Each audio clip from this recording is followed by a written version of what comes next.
கல்வியில் பெரியவர் கம்பர். அனைவருக்கும் தகடுப்பா அறிவொளியின் அன்பான வணக்கங்கள்.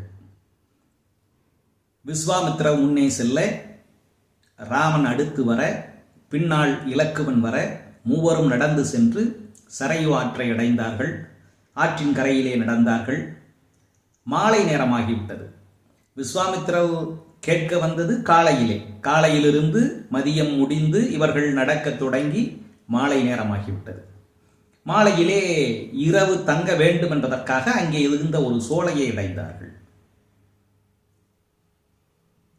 நாட்டியமாடக்கூடிய நடன பெண்கள் தங்களுடைய காலியே இருக்கக்கூடிய சலங்கையை கழற்றி வைத்து விட்டு நடந்தால் எப்படி நடப்பார்களோ அதை போன்ற நடையை உடைய, அழகிய நடையை உடைய அன்னப்பறவைகள் இருக்கக்கூடிய சோலை அந்த சோலை.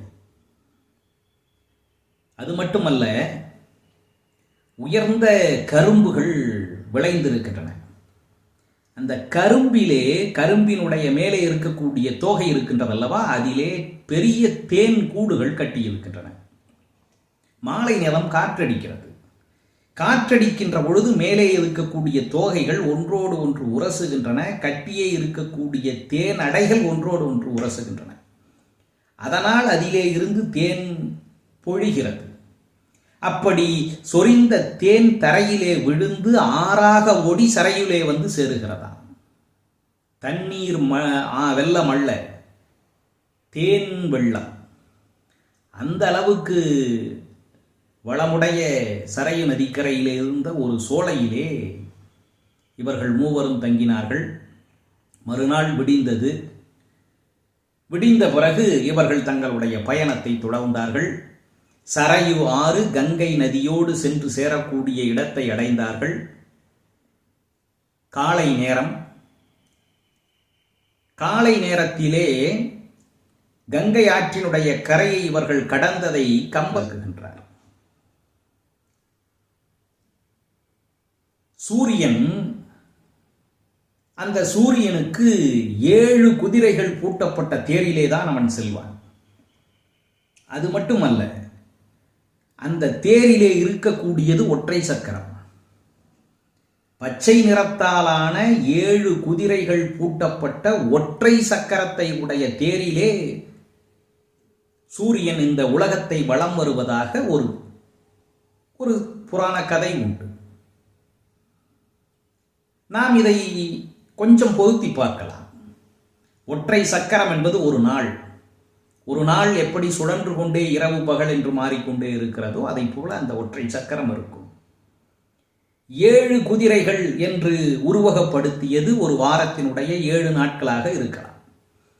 அப்படி 7 நாட்களும் ஒரு நாளும் இணைந்து இந்த சூரியனினுடைய இயக்கம் உலகத்திலே இருப்பதை குறியீடாக உணர்த்துவதற்காக இப்படியும் நாம் பொருள் கொள்ள முடியும்.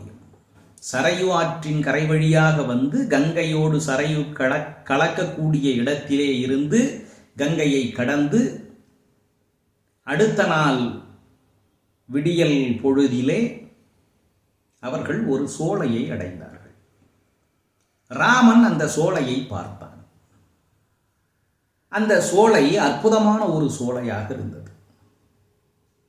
எப்போதும் அந்த சோலையிலே கடவுளுக்கான யாகங்களும் வேள்விகளும் நடத்தப்பட்டே அங்கு எழுந்த அந்த யாக புகை வானத்தை தொடக்கூடிய அளவுக்கு சென்று கொண்டிருந்தது.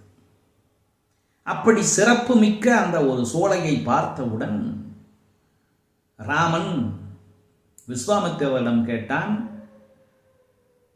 ஐயா, இந்த சோலை என்ன சோலை? இதை பற்றி எங்களுக்கு கூறுங்கள் என்று. விஸ்வாமித்திரர் அந்த சோலையை பற்றி பேசத் தொடங்கினார். இதோடு கையடைப்படலம் முடிகிறது. நாளை முதல் தாடகை வதைப்படலம். அது என்ன சோலை? விஸ்வாமித்திரர் என்ன சொன்னார்? நாளை காண்போம். நன்றி, வணக்கம்.